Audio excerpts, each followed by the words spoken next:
In this video, I want to demonstrate the two types of litmus paper we're going to use. We have red litmus paper and blue litmus paper.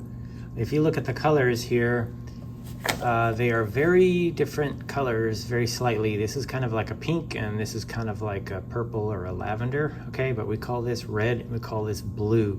Don't worry too much about the starting colors of litmus paper, but let me show you what this looks like. So we've got, I don't know if you can even see the labels here. I have acid here on the left and base here on the right.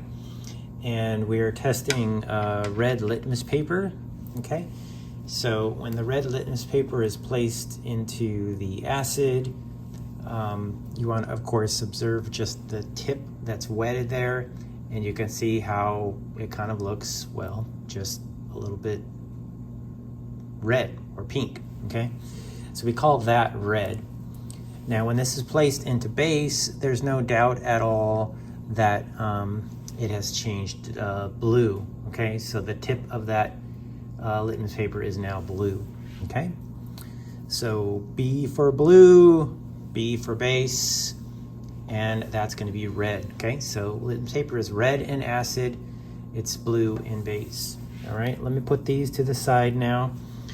And now let's discuss blue litmus paper. Now it starts out a little bit blue, so let's see what happens when we test this, okay?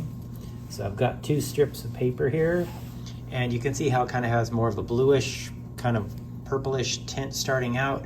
And when I place this into acid, it changes to red, okay? Now in this case, you can actually see the change, because on the left, it looks a little purple, or blue we call it, and then on the right, it looks a little pink. We call that red, okay? So red in acid. I'll leave that there on the paper towel. And I'll go ahead and now test the blue litmus paper in the base.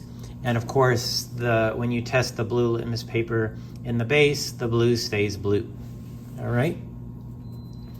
So once again, no matter what litmus paper you are using, the litmus paper is going to be red when you dip it into acid. It's going to be blue when you dip it into base.